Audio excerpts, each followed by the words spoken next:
à toutes et à tous, heureux de vous retrouver pour une nouvelle semaine de Smart Impact, l'émission des entreprises à impact positif. Et justement avec mon invité Mathieu Cribelier, directeur régional de South Pole France, on va se demander comment les grandes entreprises, comment les entreprises peuvent devenir les fers de lance de la décarbonation. Le débat du jour, il porte sur la valorisation de la chaleur fatale dans les centres de données. On s'appuiera notamment sur l'expérience de Carnot qui vient de lever 35 millions d'euros pour déployer des data centers nouvelle génération. Et puis dans Smart Ideas, notre rubrique consacrée aux startups éco-responsables, on va découvrir Nudge et sa viande végétale à base de fruits du jacquier. Voilà pour les titres, c'est parti, c'est Smart Impact.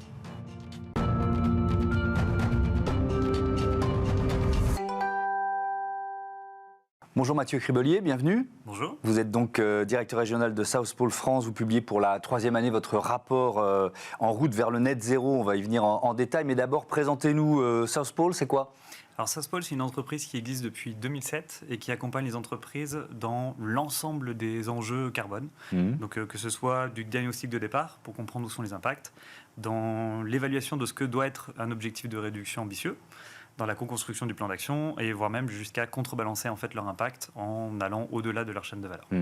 Avec des projets un peu partout dans le monde, c'est ça ? Partout dans le monde, alors à la fois global et local en fait, puisque le carbone n'a pas vraiment de frontières. Évidemment. Et donc vous publiez ce rapport en route vers le net zéro, donc 3e année consécutive. C'est quoi l'objectif ? Alors l'objectif, c'est de bien comprendre l'évolution de tous ces engagements qu'ont les entreprises aujourd'hui. Et en fait, quand une entreprise s'engageait à réduire son impact carbone et de viser le net zéro, je dirais qu'il y a 5-10 ans, c'est plus tout à fait la même chose que maintenant. Donc l'idée, c'était vraiment de comprendre chaque année comment tout ça évolue. Est-ce que ça devient de plus en plus crédible ? Est-ce que ça devient de plus en plus ambitieux, de plus en plus robuste ? C'est quelque chose qui bouge très très vite. On a de plus en plus d'alertes au niveau climat. Et donc l'idée, c'est que les entreprises puissent s'aligner en termes d'ambition sur ça. Donc c'est une forme d'étude de sondage, c'est ça, auprès des entreprises ? Exactement. C'est de comprendre comment elles intègrent ce sujet-là et comment elles communiquent par rapport à ça. Alors ça, c'est un élément important. On va rentrer vraiment dans le détail. S'il y a une leçon générale, quelle est la leçon générale de ce 3e rapport ? Alors, pour cette année, effectivement, pour ce 3e rapport, la leçon générale, c'est qu'on commence à voir que les entreprises, finalement, sont moins enclines à communiquer. Donc, on appelle ça le green hushing. L'idée derrière... Éco-silence, si on veut traduire en français, quoi. Éco-silence, c'est une bonne traduction. Et donc, l'idée qui est derrière, c'est que finalement, les entreprises sont de plus en plus challengées dans leur déclaration autour de ce net zéro. Et donc, quelque part, elles commencent à se sentir un peu frileuses dans la communication autour de leurs engagements, puisqu'elles ont peur, en fait, d'avoir communiqué peut-être maladroitement, peut-être de manière un peu trop appuyée. Et donc, plutôt que de risquer le retour de boomerang, elles ont tendance finalement à moins communiquer. Ce qui est certainement, on y reviendra, une erreur. Un chiffre, on va en reprendre quelques-uns, 87% des entreprises interrogées se sont donné un objectif zéro émission nette en s'appuyant sur la science du climat. J'ai retenu ce chiffre. Alors d'abord, première question, est-ce que c'est une tendance en augmentation, puisque vous avez 3 années de recul ? Oui, c'est en train d'exploser. C'est-à-dire qu'on a vraiment un standard qui s'est implanté, qui est ce Science-Based Target Net Zero, et qui est vraiment la référence maintenant aujourd'hui, le cadre de référence international pour toutes les entreprises qui souhaitent être crédibles dans leurs engagements. Alors, et en s'appuyant sur la science du climat, c'est ce que vous venez de nous dire, mais c'est intéressant parce que ça veut dire que le constat, il est quasi unanimement partagé. C'est-à-dire qu'on sait que ça commence souvent par une prise de conscience. Il y a la fresque du climat, il y a des claques climatiques reçues par certains entrepreneurs ou entrepreneuses qui viennent nous en parler ici. Donc il y a déjà comment je peux dire ça, une sorte de connaissance commune, de base commune d'information et de prise de conscience. Oui, il y a un véritable consensus maintenant, particulièrement en France. Dans d'autres pays, c'est peut-être moins avancé, mais en France, effectivement, on constate, parce que South Pole on a des bureaux un peu partout dans le monde, c'est clairement un des pays où on se fait le plus challenger et où on a des experts du coup qui sont aussi les plus aiguisés sur la question. C'est intéressant ce que vous dites parce que quand on est une entreprise globale, mondiale, c'est pas si facile. C'est-à-dire que parfois les Français sont un peu en pointe, mais il y a d'autres pays, notamment des pays émergents, qui disent vous êtes bien gentils, mais vos objectifs zéro carbone, nous faut qu'on avance, quoi. Oui, c'est très compliqué.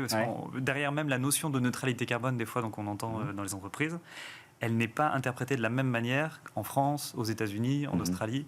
Donc c'est effectivement parfois délicat pour ces entreprises-là de communiquer. Ouais. Alors, si on regarde les motivations des entreprises, il y a plusieurs critères. Moi, j'en ai retenu un pour 32% des entreprises interrogées. Le plan d'action climatique, c'est un critère de positionnement et d'évaluation vis-à-vis de leurs concurrents. Alors, déjà, il y a une leçon qu'on tire souvent sur ce plateau. Est-ce que vous diriez qu'une entreprise qui ne prend pas ce virage bas carbone, elle se condamne à régresser finalement? À régresser, voire à disparaître. Voire à disparaître. Tout à fait. Ouais. On a vraiment cette tendance-là qui s'inscrit un peu plus chaque année. Et ce n'est pas que des questions de positionnement par rapport à la compétition, mais c'est aussi des questionnements RH, les jeunes talents. Ils ont besoin attirer des talents ou les retenir. Exactement. Voilà. Donc c'est vraiment toutes les dimensions de l'entreprise maintenant sont impactées par cette question climat. Donc il y a effectivement des considérations stratégiques en termes de positionnement, mais pas que. Le financement aussi. Le financement, les investisseurs se challengent de plus en plus. C'est clairement l'investissement financier, c'est quelque chose qui a été vraiment identifié comme étant un levier efficace pour engager l'action, effectivement. Et ça, parce qu'on partait de très bas, l'investissement impact, il faudrait presque que je serre mes deux doigts pour qu'on voit la trace. Vous voyez, c'était vraiment rien du tout. Le progrès est vraiment important ? Alors oui. C'est un progrès qui s'est développé tellement vite qu'il y a besoin aussi de resserrer un petit peu les critères, de challenger toujours de manière continue ce qui est en train de se passer, puisque c'est finalement tout ce qui touche à cette neutralité carbone, à ce net zéro, a explosé tellement vite qu'il y a aussi besoin de s'assurer que derrière, c'est robuste, c'est crédible, et ça nécessite de l'amélioration continue. Oui, parce que à force de vouloir forcément investir dans des entreprises vertueuses qui sont sur une trajectoire bas carbone ou qui même créent un nouveau modèle, on est peut-être un peu moins exigeant. En tout cas, c'est un risque. C'est un risque, et puis parce que l'offre est peut-être juste pas encore là, en fait. C'est-à-dire qu'il n'y a pas encore assez d'entreprises suffisamment crédibles dans ces enjeux et je dirais strictes pour tout l'argent, entre guillemets, que les fonds d'impact sont prêts à mettre. Je titrais notre entretien sur les grandes entreprises qui peuvent devenir le fer de lance de la décarbonation. La prise de conscience, ça rejoint un peu le niveau d'information ou de consensus sur l'information, mais là aussi, est-ce que les entreprises sont conscientes de leur mission ? Parce que c'est une forme de mission. Alors, je pense que oui. C'est-à-dire qu'on a de plus en plus d'entreprises qui ont des débats en interne qui sont assez intéressants, notamment par rapport à ces fameux objectifs de réduction. On a des grandes entreprises qui commencent à arriver d'ici 2-3 ans aux échéances où elles ont déjà fait des promesses de réduction. Et donc, il y en a un certain nombre qui commencent déjà à se dire, d'ici 2-3 ans, de quel côté je serai ? Est-ce que je serai du côté de ceux qui ont tenu leurs promesses ou je serai du côté de ceux qui, finalement, se chercheront des excuses ? Donc déjà, de ce point de vue-là, il y a une prise de conscience intéressante. Et après, elles ont aussi, maintenant, je pense, nettement conscience de l'impact qu'elles peuvent avoir sur l'ensemble de les chaînes de valeur.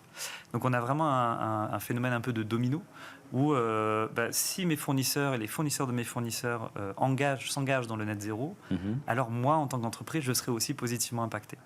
Avec cette notion qu'on retrouve dans le rapport, cette notion de ligne rouge à ne pas franchir, quelles sont ces lignes rouges ? Par rapport à l'engagement net zéro ? Alors, les lignes rouges, elles sont vraiment sur le fait qu'il faut absolument communiquer de manière transparente sur ce qu'on fait, ne pas exagérer justement les résultats qu'on a pu atteindre. Des investissements qu'on ne fait plus ? Il y a aussi ça, l'investissement, on va dire, fossile, ça semble... Alors, charbon, c'est une évidence maintenant. Voilà. Fossile, c'est parfois un peu plus compliqué. Les énergies fossiles, parce que c'est difficile de s'en passer. Alors, est-ce qu'on continue d'investir ? Comment on investit ? Pas sur les nouveaux projets, etc. etc. Et c'est tout l'enjeu de la transition et du rythme qu'on veut mettre dans cette transition et en même temps du challenge incroyable qu'on a avec ce changement climatique. Je reviens donc sur cette notion d'éco-silence que vous avez évoquée, parce que l'une des leçons, l'une des tendances du rapport, on l'a dit, malgré des objectifs ambitieux, près d'un quart, 23% des entreprises décident de ne pas publier leur plan d'action et leur progrès. Pourtant, on a vu, moi c'est une des informations qui m'a vraiment frappé dans le mois écoulé, on a vu le Crédit Mutuel, donc une grande banque et la Maïf, grand assureur, annoncer le même jour que Crédit Mutuel consacre 15% de son résultat net groupe a un dividende sociétal et la Maïf, 10% de ses bénéfices, a un dividende écologique. Donc là, est-ce que ça peut être le début d'un mouvement, en France en tout cas, et pourquoi c'est important ce qui s'est passé ce jour-là pour... Alors, ça, c'est très intéressant parce que c'est quelque chose d'assez nouveau. Et quelque part, c'est des outils un peu différents qui commencent à apparaître et qui sont quelque part plus simples à mettre en œuvre pour les entreprises. Parce que finalement, quand on veut tendre vers le net zéro ou quand on veut se déclarer neutre en carbone, ça nécessite tout un tas d'actions qui ne sont pas forcément simples à mettre en place au niveau des entreprises, avec le côté je dois calculer mon impact de manière vraiment robuste et complète. Je dois avoir un engagement de réduction qui soit aligné avec la science. Je dois avoir contribué à des projets de compensation à travers un volume qui correspond, qui contrebalance ce que j'ai pu émettre. Tout ça est quand même assez compliqué à mettre en place. Quelque part se dire, finalement, au lieu de rentrer dans quelque chose d'aussi complexe, j'alloue une partie de mes résultats à des projets qui ont du sens. Finalement, c'est assez simple à mettre en œuvre.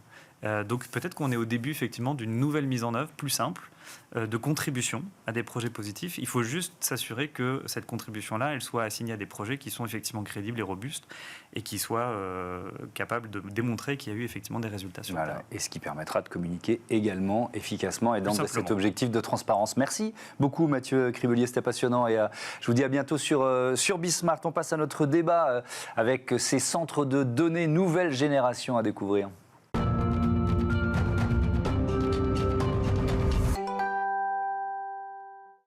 Le débat de ce Smart Impact avec Quentin Laurens, bonjour, bienvenue. Oui. Vous êtes directeur des affaires publiques et des affaires internationales de Carnot ou Carnot ou Quarnot, je ne sais plus, vous nous direz. Carnot, voilà, simplifions la vie. Philippe Détour, bonjour. Bonjour. Bienvenue, vous êtes managing partner chez Demeter. Carnot qui vient de lever 35 millions d'euros, vous étiez en charge de cette opération, enfin en tout cas vous y participez, vous êtes rentré dans le tour de table. On va la détailler ensemble cette opération. Vous êtes déjà venu, mais je veux bien que vous nous présentiez Carnot en quelques mots. Carnot, c'est une entreprise française dont le siège est à Montrouge. On a une antenne à Nantes, on est 70 personnes aujourd'hui et on est un acteur français du cloud. Notre métier, c'est de fournir des services informatiques pour des entreprises, des laboratoires de recherche, des industries qui ont des besoins en calcul intensif en particulier.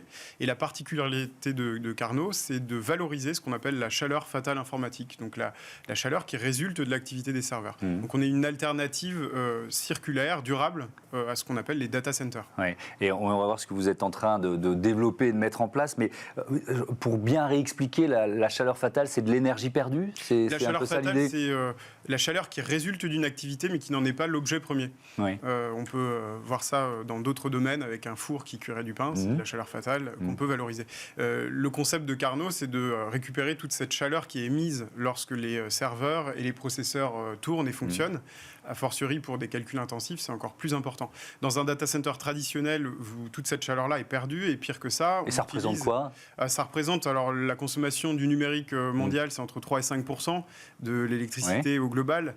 Et la chaleur perdue, c'est finalement toute l'énergie qui est consommée, qui est restituée sous forme de chaleur. Donc on a une émission qui est perdue et en plus de ça, on utilise de l'énergie pour refroidir ces serveurs. Le concept de Carnot, c'est de penser les choses totalement différemment, en changeant de paradigme et en positionnant les serveurs sur des sites consommateurs de chaleur. Ouais. Et donc, ça, on y reviendra en détail, je vous laisserai expliquer ça un peu plus tard. Philippe Détour, un mot de Demeter, un acteur important du capital investissement spécialisé dans le financement de la transition écologique, c'est ça? Exactement, financement de la transition écologique et énergétique au sens large. Et donc l'idée, c'est d'apporter des solutions en fonds propres aux investisseurs, enfin aux entrepreneurs de la transition écologique et énergétique, et à différents stades de développement et différents stades de maturité des entreprises qu'on a en face de nous. Donc on a, pour faire simple, 3 grandes familles de fonds.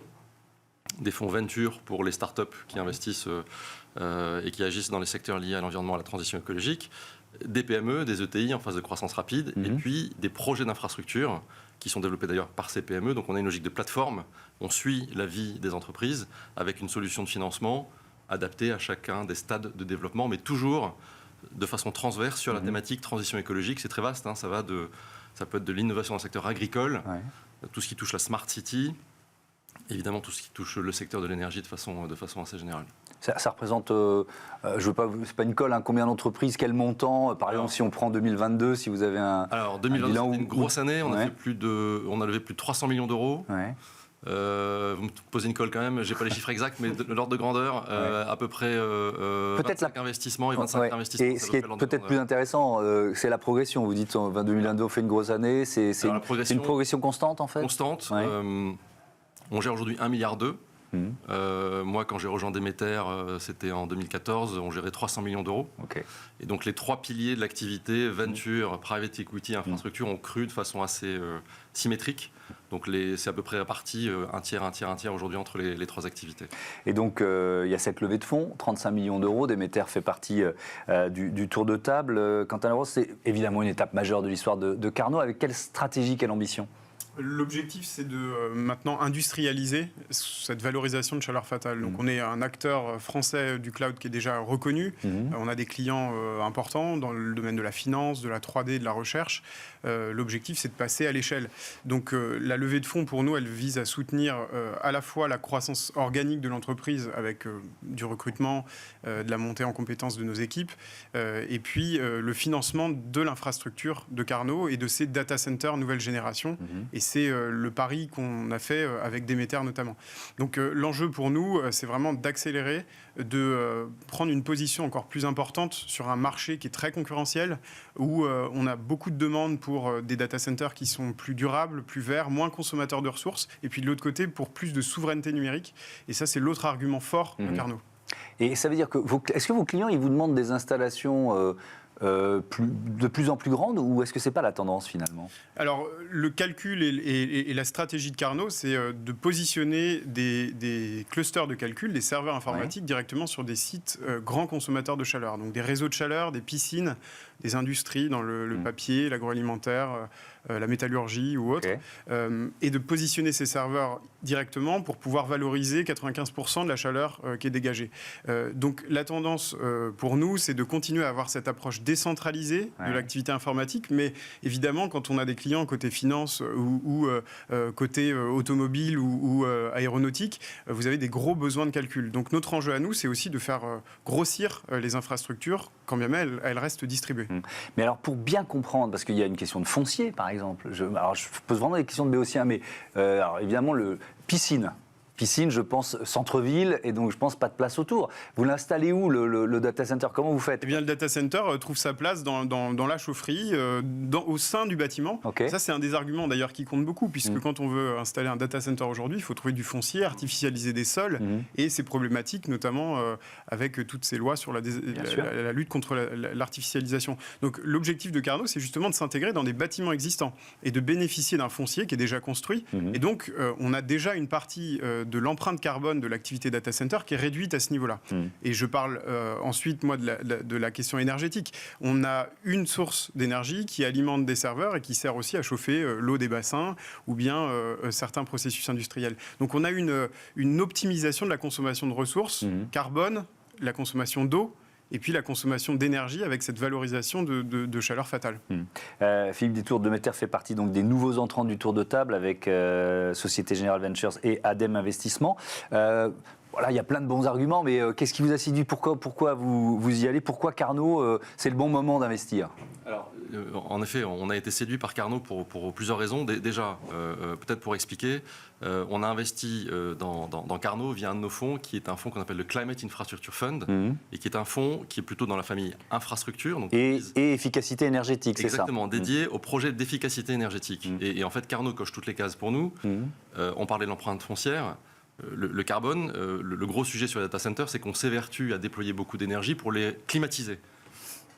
Et là, en l'occurrence, on n'a pas besoin de les climatiser, on récupère la chaleur fatale de ces data centers.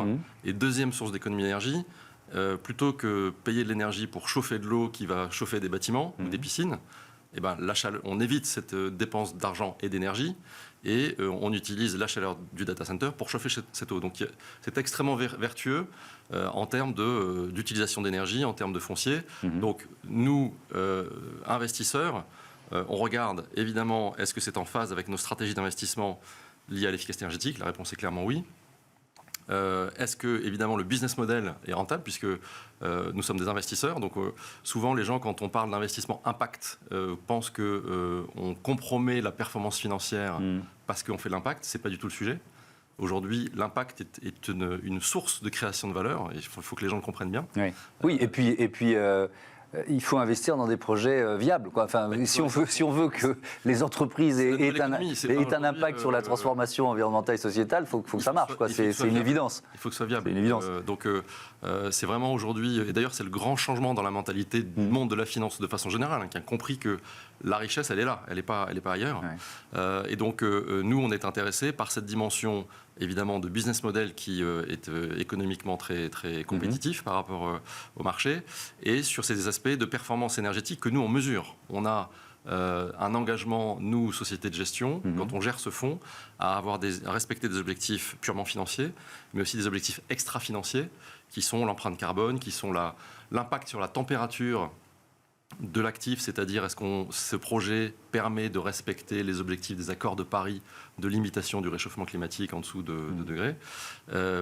Et puis, il y a le fameux sujet de la taxonomie européenne, alors ça devient un peu technique, mais qui est une grande préoccupation aujourd'hui et un grand enjeu pour la communauté des investisseurs. Bien sûr. De façon générale. En fait, l'Europe flèche l'argent disponible vers les activités, on va dire, les plus vertueuses, pour simplifier. Je me permets, moi, d'ajouter que pour Carnot, l'intérêt de Demeter, c'est d'avoir Demeter à ce tour de table, c'est le financement de l'infrastructure. Parce qu'on parle beaucoup du cloud comme quelque chose d'immatériel et de non palpable. En réalité, ce sont des infrastructures. Donc, ce sont des serveurs, c'est du matériel. Et donc, quand nous, on a Demeter à notre côté, c'est une aide précieuse pour le déploiement de ces infrastructures-là. Le numérique n'est pas virtuel. Et donc, il y a une réalité physique à tout ça. Et il y a une forme d'expertise aussi, parce que là, on parle d'un fonds qui est dédié à l'efficacité énergétique. Donc, vous recherchiez ça aussi ? Pour nous, l'investissement, c'est pas juste de l'argent qui rentre. Même si c'est important. Ça compte pour le ça peut aider. Hein. Ça compte pour le déploiement, mais pour nous, c'est aussi l'adhésion à une thèse. C'est réciproque. Hein. Quand Philippe dit que Carnot coche les cases, nous aussi, on n'a pas fait rentrer n'importe qui, en quelque sorte. Et on est très en phase et très aligné sur ces points-là. Mais parce que vous êtes aussi en recherche d'accompagnement et de conseil ? C'est aussi ça ? Oui, parce qu'un investisseur, c'est pas qu'un financier. C'est quelqu'un qui vient nous... On est au bord de ces sociétés. On a la prétention, en effet, d'apporter une expertise technique et un écosystème aussi, juste avant de rentrer. Donc un réseau... Juste avant d'entrer, je disais à Quentin qu'on avait un CV pour lui sur quelqu'un qui pourrait être très intéressant pour la société et que, ils vont rencontrer, j'espère. Donc voilà, on a tout un écosystème et on a aussi cette capacité, comme vous le disiez, à structurer une approche qui colle aux besoins. Et d'ailleurs, entre le moment où Carnot nous a approchés en nous disant on a besoin de lever de l'argent et la structure finale qui était retenue, il y a eu une évolution sur la base des échanges qu'on a pu avoir et de notre expérience sur le financement d'actifs type infrastructure, en effet. Et donc, l'objectif, là, c'est combien de data centers déployés, de nouveaux, de cette nouvelle génération ? Eh bien, on va commencer par des gros sites. On a 2 gros sites identifiés, un en Finlande et puis un en France. Donc, on s'installerait sur soit des réseaux de chaleur, soit des piscines. Et puis, on a pas mal de projets industriels qui sont dans les cartons. Donc, l'objectif, alors nous, on raisonne soit en puissance installée. Donc là, on est entre 500 kg et 3, 4, 5 mégawatts installés. Donc ça fait des sites qui commencent à ressembler à des data centers. Nous, on utilise la terminologie data center nouvelle génération parce qu'on a vraiment ce basculement. Et puis des performances, Philippe en parlait, extra-financières, qui sont excellentes et qui sont presque incomparables par rapport à des modèles traditionnels. Merci beaucoup, merci à tous les deux et à bientôt sur Bismart. C'est l'heure de notre rubrique consacrée aux startups, c'est Smart Ideas.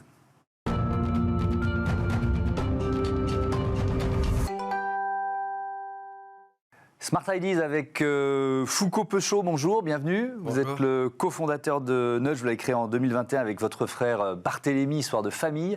Quand et pourquoi vous l'avez créé ? Sur quelle idée ? Alors tout à fait, on a cofondé Bart il y a 2 ans, on a cofondé Nudge il y a 2 ans avec Bart. Nudge, c'est donc la première marque d'alternative à la viande à base d'ingrédients 100% naturels. Donc notre ambition, c'est d'aider les gens à réduire leur consommation de viande, mais avec des produits qui sont vraiment sains, 100% naturels. Ce que ça veut dire, c'est qu'on n'utilise aucun ingrédient ultra transformé. Aujourd'hui, c'est un vrai fléau dans l'agroalimentaire. Vous avez 70% de vos produits emballés qui présentent des marqueurs d'ultra-transformation. Et quand on parle du végétal, on monte à 100%. Donc c'est un problème parce qu'en fait, un ingrédient ultra transformé, c'est un ingrédient qui va être mal assimilé par le corps et qui va favoriser le développement de maladies, type cancer ou diabète. Ouais, alors on va revenir sur la liste des ingrédients, mais l'ingrédient principal, c'est le fruit du jacquier. Alors il faut rappeler c'est quoi le fruit du jacquier? C'est un gros fruit, c'est ça? J'aurais bien aimé venir avec un fruit du jacquier, mais c'est un petit peu gros. C'est le plus gros fruit du monde. Ça pèse jusqu'à 40 kilos, c'est ça? C'est ça. Alors le plus gros pèse 83 kilos. Ah oui. Il est impressionnant. Et du coup, c'est un fruit qui est magique, qui a plein d'atouts. Déjà, c'est un fruit qui a une chair qui est fondante, donc ça donne au produit une texture assez unique. En plus de ça, c'est un super aliment. Donc c'est un fruit qui est naturellement source de protéines, riche en fibres, en vitamines. Et enfin, c'est un fruit qui pousse en surabondance dans l'hémisphère sud. Donc nous, on vient valoriser un fruit qui était jusque-là inexploité. Oui, alors donc il y a ce fruit du jacquier, mais il y a d'autres ingrédients, donc, parce que c'est une alternative à la viande, donc il faut être riche en protéines, quoi. C'est un peu votre objectif. Comment vous avez travaillé cette liste d'ingrédients? Alors nous, notre ambition, c'est de remplacer le moment viande. On Oui. ne cherche pas à faire de la fausse viande, on veut faire de la vraie cuisine. Et donc vous me parlez des ingrédients, on a 65% de fruits du jacquier et le reste, c'est que des ingrédients qu'on pourrait trouver dans son placard de cuisine. Ok, chapelure, poivron, levure, etc., Ça, épices, etc. tomates, oignons. Et donc c'est quoi? C'est des galettes? Quelle forme ça prend? Alors aujourd'hui, on est commercialisé chez Monoprix depuis 3 mois. On a 2 références de galettes, donc une version originale et une version pimentée. Et on a une recette de nuggets. Comment vous transformez, je reste sur ce fruit du jacquier, comment vous le transformez en galette, quoi? C'est quoi le processus? Et puis peut-être sur voilà, voilà, c'est des produits, il faut que ce soit bon. Comment vous avez travaillé le goût? Eh ben, c'est de la vraie cuisine. C'est-à-dire qu'on travaille avec des chefs et des ingénieurs agronomes. Et il y a une trentaine de recettes, de tests avant de trouver la bonne recette, qu'ensuite on fait tester les consommateurs.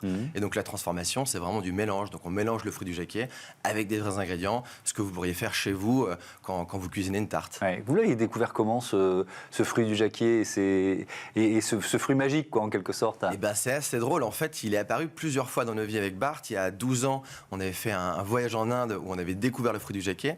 Et puis, à 6 ans, moi, j'ai travaillé dans une réserve naturelle au Brésil où je faisais de la reforestation, où il y avait encore une fois du jacquier partout.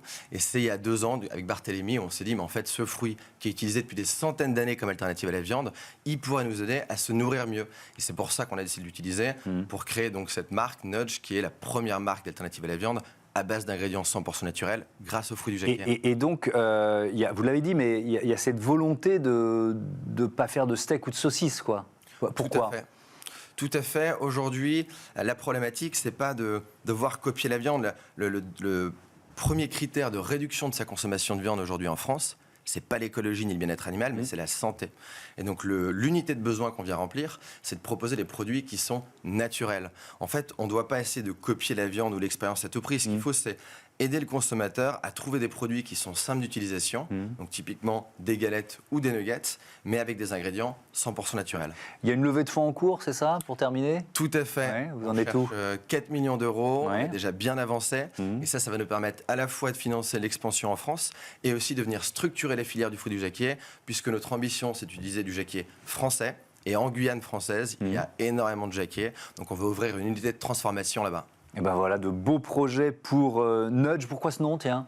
Nudge, parce que ça veut dire nude jackfruit, le jackfruit tout nu, puisqu'on n'utilise que du jacquier et des vrais ingrédients. Et ben voilà, merci beaucoup, on sait tout, Foucault Peugeot, et bon vent à Nudge. Voilà, Merci beaucoup. C'est la fin de ce numéro de Smart Impact. Un grand merci à toutes les équipes de Bismart, la chaîne des audacieuses et les audacieux. Salut.